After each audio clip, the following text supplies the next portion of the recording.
So today I am joined by a guest I'm just so excited about meeting and talking to. We're going to discuss all sorts of interesting issues. This is Patrisse Cullors, founder of Black Lives Matter. Thank you so much for joining us. Thanks for having me. This is a real honor for me. Thank you. Thank you. So a lot of people know Black Lives Matter. Yeah. They've heard of it, but in case they haven't, would you mind just describing the movement? You know, in 2013, George Zimmerman was acquitted of the murder of Trayvon Martin. And I was more than upset. I was disturbed, I was angry, I was frustrated. But I'm also a trained activist and organizer, and I've been doing this work since I was 16 years old. I went online, and Alicia Garza was actually writing a love letter to Black people, and she closed it off with Black Lives Matter. I saw that, and I was like, it's those three words. So I was like, that's it. I put a hashtag in front of it. No way. I did. Oh, wow. I put a hashtag in front of it, and literally within 48 hours, we were building out a political project called Black Lives Matter, and organizing other people to get involved. Opal Tometi, the third co-founder, would join us around that same time, and that's when we built the movement. Wow. That's just unbelievable. And tell us a little bit about, I know you do all sorts of things in addition. What else do you work on, or tell us a little bit about you? I'm an artist, and as well as an organizer, and so I really believe in cultural work and artwork. It's always been the funnel to the civil rights movement and to the human rights movement, and we've seen people like Emory Douglas, who was really the person who created the imagery of the fist in the 60s. He was the Minister of Culture for the Black Panther Party. We've seen Nikki Giovanni, Amir Baraka. I mean, so many Black artists who have really shaped our culture, and I really believe in that work. So I'm a performance artist and going to school right now to get my master's in fine arts. I'm also a big prison abolitionist, and so I deeply believe that we need to imagine a future where we deal with harm and violence that isn't about further punishing and harming communities. Amen. So I do a lot of work locally in Los Angeles to stop jail expansion and to reinvest those dollars into alternatives to incarceration. Right. And, you know, I'm a mom. I have a 3-year-old, exactly. Congrats. Thank you. And I really love the identity of being a mother. Yes. Being a parent is pretty amazing. It's amazing. Yeah, it gives life. It's exactly. great. Well, I really appreciate you sitting down, and I think part of the powerful messages of just us sitting down together is that I want to encourage people who are watching or listening, if you're white, like, you can have these conversations. Like, it's okay to talk about. It's important to talk about. Like, you're a part of the conversation. Absolutely. So I appreciate you sitting down with me. Of course. Thank you. So let's get to some fun questions about your life. So I'm a big Back to the Future fan. I can't help me too. it. Okay, good. It. Every single one, too. Okay. Two, is it 2 that's bad? 3 is kind of... 2 was amazing. 3 was pretty bad. Yeah, right. So I think it was like the country western one. Yeah. So, but I still love it. Okay, though, good. Yeah. So imagine all of a sudden you're sitting there having breakfast and the DeLorean pops into view in your driveway. Yeah. You're like, what? And it's smoking, and it's like came from 1933 or something. And Doc, he walks and knocks on your door and he says, Patrisse, like, you get to go back to 2 different years in your life. Oh, wow. And the Patrisse of now gets to tell something to the Patrisse of the past. And it doesn't have to be a regret or something bad. It could be something positive too. So what 2 years would you go back to? What was going on? I would go back to right before I started Black Lives Matter. Really? Absolutely. So that's one of the years. Huh. Because I did not know that we were going to build a global movement. Obviously, I wanted Black Lives Matter to be bigger. I actually wrote it on social media. I said, hey, everybody, I'm starting this thing called Black Lives Matter with Alicia Garza. I hope it gets bigger than we can ever imagine. And it did. Well literally. But I think I would have went back to that person and, you know, we weren't using any logic models. We weren't sort of like building out real infrastructure. We were going off of the feelings of wanting to change the system. And while I think that was great and I would keep that part, I would definitely, you know, tell that person, like, find your mentors, Find the role models that can help you build out the vision of the thing that you want it to be. Got it. Because that first couple years, we were just sort of in it. And, we were called terrorists by the government. I know. We were, all these things that we didn't see coming. Right. And that we knew was possible because we see in history what happens to Black activists. But it would have been good to just have someone find that person that's going to have your back the whole time. Right. So there's that year. Okay. Well, and what year again was that? That was 2000. I would have went back to April 2000. No, like June 2013. Got it. Yeah. Got it. Okay. That's powerful. Yeah. What would be another year you go back to? I would go back to probably like preteen Patrisse, like 11, 12 years old. And I would show that child, I would show the little girl a lot of love and support and remind her that she's amazing and that just giving a lot of affirmation because I grew up very poor and I grew up in a neighborhood that was riddled with police and it was very scary and it was I look back now and I'm like it was like hell and no child deserved to go through that, so I think I would give so much affirmation and support to that child. Got it. Yeah. What city did you grow up in? In LA. I grew up in LA. Okay. But just to affirm you now, yeah. I mean, you made it through that and you built something powerful and important. Oh, thank you so much. So, all right, well, thank you for sharing that. Of course. Why should people and companies care about diversity and inclusion? For so many reasons. Right. I know it's going to take a long time. Yeah, but I think one of the reasons companies should really care about diversity and inclusion is because when you have there's one of the reasons because when you have a diverse environment, you get to actually have a more healthy, a more holistic, and a more fruitful environment. When we are sort of caught up in a monolithic, people don't get to grow. And places and systems and companies don't get to grow. So I think that's incredibly important. The other thing is because when a company is diverse, it gives the opportunity to mostly marginalized groups to actually develop power. Right. And part of the work that Black Lives Matter has always been looking at since its beginning is how much Black folks, are at the margin, and what does it mean to have been here for, many of us for over 500 years and still be at the margin, the wealth margin, the housing and employment, and how do we actually bring us closer to our ability really to determine our own destiny. Right. I know that's just, like you said, one of a million reasons why it matters, and I appreciate you bringing that up. What's your favorite book, course, or person that's influenced you? Person. Okay, well, let me tell you my favorite book, which is connected to the author. Okay. My favorite book is probably Fledgling by Octavia Butler. I don't know it. Octavia Butler, you should definitely know, Okay. and the audience, you should definitely know, find her books ASAP. Okay. She's a sci-fi writer. Okay. And she is one of the first Black women sci-fi writers. Right. She wrote a book that I love, but it's not my favorite. It's called Parable of the Sower. Okay. Kind of one of her most famous books. And then what follows is Parable of the Talents. Okay. Her last book she wrote before she passed was Fledgling, which was a story about vampires and racism in the vampire community. Really? It's brilliant. Oh, wow. That sounds amazing. Okay. It's literally brilliant. Wow. And she talks about racism, but through the lens of being a vampire. That's fascinating. So it helps you to abstract away from your feelings as a color. Exactly. And instead you go into the world of vampires. Oh my gosh, that sounds amazing. It's literally, it's so you just run through it because it's so intense and amazing. Right. It's a vampire story. Right. So Can my kids read it? Like, is it a good way for kids? No, to, it is not a good okay. children's book. Okay, good noted. It's a good adult book.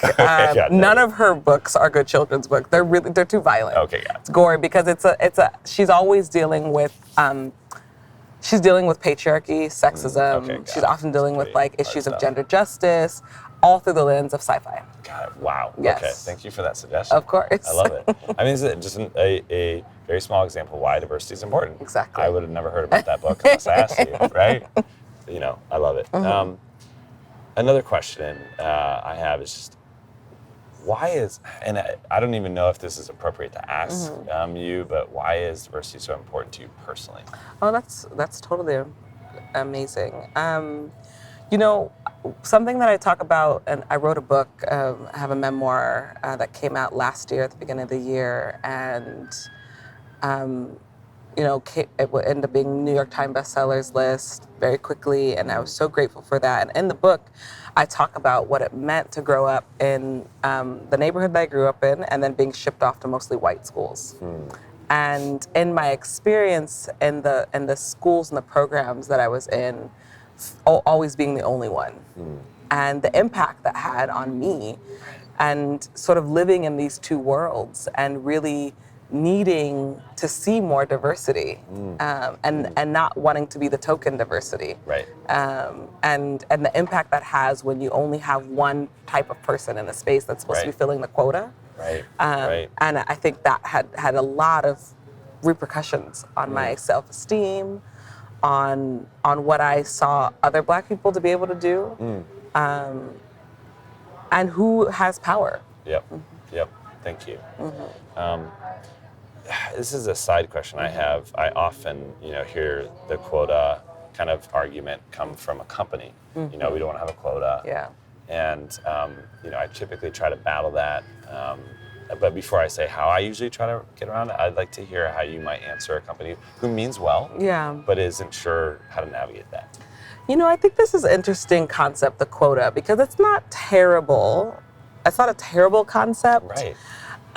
So in theory, like, okay, we're going to make sure we have this many people, but what ends up happening in practice, so for example, if a company is like, we want to have this many POC people, what ends up happening is the people of color community they end up finding and bringing in is actually not a diverse group of people. Interesting. It's actually a group of people who are probably largely fall under a certain wealth bracket. Right.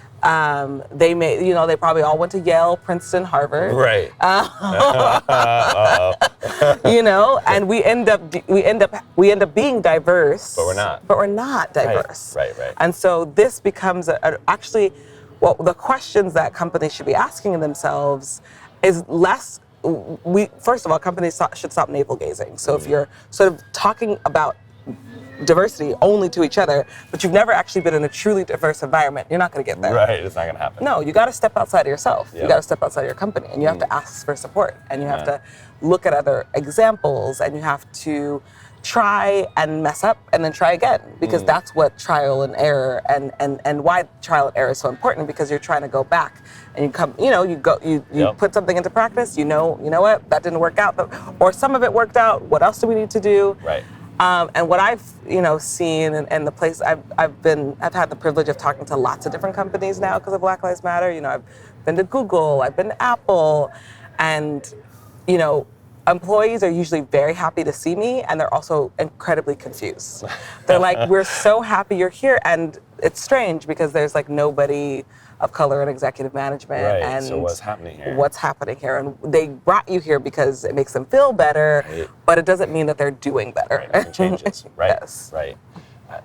Do you think a good way to talk about this is that it's not about a quota, it's about being proactive to reach out to communities that you want to invest in and believe in? Yes, it can't be about a quota, because then the quota it's limited. Right. And I understand wanting to have a goal. Right. But we have to expand and think about what are we truly trying to accomplish? Is it accomplishing this goal of having 15, queer people, women, LGBTQ, everything under the sun? or is the goal to build new talent and leadership Yes. so that they can be in power? Right. That should be the goal. Yes. Right. And if that's the goal, then you have to do a different type of work. Amen. Yes. Amen. I love it. What's the funniest, worst, or most interesting job you've ever had? Well, my first job ever was at Rite Aid. Really? When I was 16 years old. I was so bad at it. Literally so bad. I was from like having to stock things back to, you know, I forget what they call it when you have to like go and stock like all the stuff that the customers didn't want or it was just like it was like a soul-numbing job, and then at the cash register, I always came up short. I wasn't stealing cash. I just was. I think I wasn't paying attention well enough. So they took me off the register. I remember the woman in the back would always be like, "Patrisse, like the register's short. Like, come on, what? Come on now, let's do this again." Exactly. So, but it was in that position. You know, I met people who worked at Rite Aid for 40 years. Really? You know, like people who. I remember this older white gentleman had been at Rite Aid for 40 years, and he was going to retire from Rite Aid. And I appreciated him so much. I was like, this is like, he loves this. Like, this is what, he has pride in this position. And I was like, this is not the work I want to be doing. Like, I want to be doing a different type of work. I knew I always wanted to do work that helped and supported people. And I got lucky to find that work very early on. Yep. I love it. What's just a practical example you've seen in everyday life where diversity brought about good? You know, this is going to sound very interesting, but my child is obsessed with Moana. Really? Yeah, because I made him obsessed with it. It was like, I like tailor what he watches. So the first movie that I introduced him to was Moana, and he loves it. It's a great movie. Yeah. But I don't know how much you know the story behind Moana and how they created it and how Disney created it. So there was a big push, probably by, who knows, but some push. Maybe it was like someone like you in the company, where they went to the Pacific Islands and they did not build Moana with a bunch of white people. They actually hired folks to consult and Pacific Islanders to consult in Hawaii and Polynesia, and developed an entire story about Moana. And there's two examples in which the Disney had to listen to Pacific Islanders. One example is in the film, Moana gets upset when her father tells her she can't go cross the reef. Yep. And in the original sort of like description, she was going to be throwing coconuts everywhere and hitting them with her hands and like throwing them against the wall. And the folks, were like, that would never happen in our culture. Oh, interesting. We would never, a child would never do that because they would know better. Like they would never react that way to adults. But they also, the coconut's sacred. So they wouldn't destroy the coconut. And so it was just this amazing moment. It was like, yes, it was like the small moment, but those things actually matter when we're talking about people seeing themselves on a screen and being able to be represented in a way that is actually true to who they really are versus true to what a white lens or a male lens, or a straight lens would see it. And so many times in the making of the film, I watched that and I was like, this is why I love this film. There's something about it that feels like there's an authenticity. I didn't even know that. Yeah. That's powerful. Yeah, it's super powerful. Wow. And that matters. Yep. I'd like to hear about a story in your life that you encountered a massive barrier. And I'd love to hear how you got around it. When my father passed away in 2009, at the end of 2009, I did not see that coming. He was not sick, at least we didn't know he was. And he died alone. He died of a heart attack in a homeless shelter. And he had literally just got his Section 8 approved. He was gonna move out in January. And it was just like this moment of being like, this world is so unfair. Like, this should not have happened this way. And I got into a pretty deep depression. And all the work that I had loved, all the activism and organizing, I I was too angry, and I was too hurt, and I was too depressed to feel like it was worth it. And so I kind of went into like a cave for like 6 months to a year. I dropped out of I dropped out of college. I took a leave of absence from work, and I just kind of, I just was like in this place, and I didn't know I was going to be able to come out of it. I went to therapy. I did grief counseling, Right. and that really shaped me, that moment. Both being in my grief, but also being able to come out of it, Right. and like go back to the work. And that was in 2009. So I really took a break for about probably summer of 2010. How did you, and it was probably very complex, Yeah. but how did you get yourself through and come out? Community, people, family, perspective.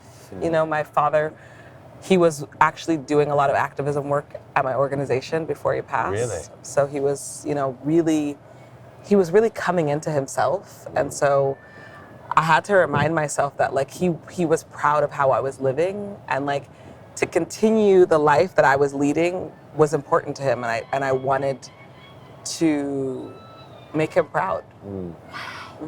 Gosh, I respect you for getting through that, Thank for being strong enough to continue the work and going on to do what you've done with Black Lives Matter. Thank you. I respect it even more now. Thank you.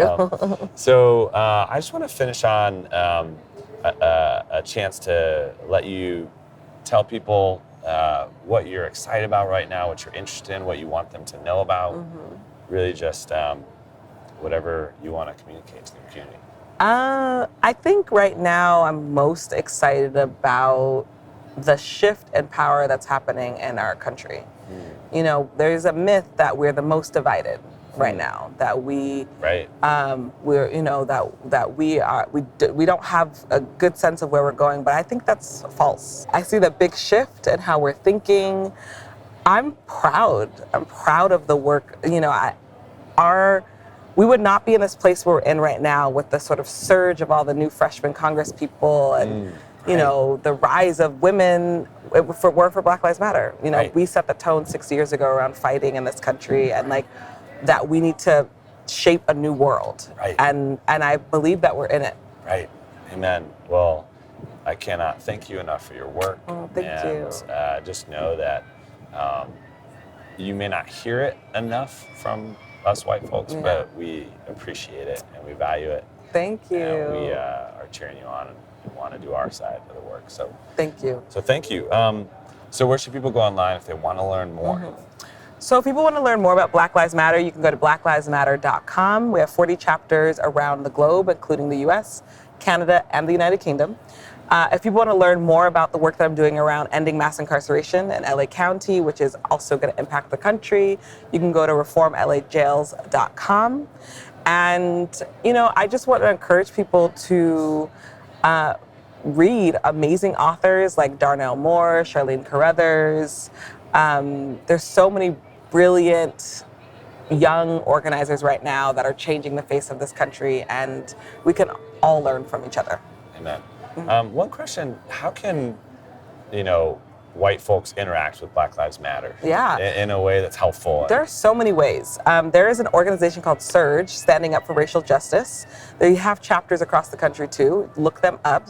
SURJ, S-U-R-J.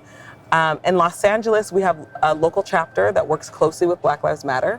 There's a lot of amazing anti-racist white groups that are forming or have been formed and that are on the front lines of supporting BLM. Got it. All right, well, thank you so much. You're welcome. We'll talk soon. Okay, yay, thank you.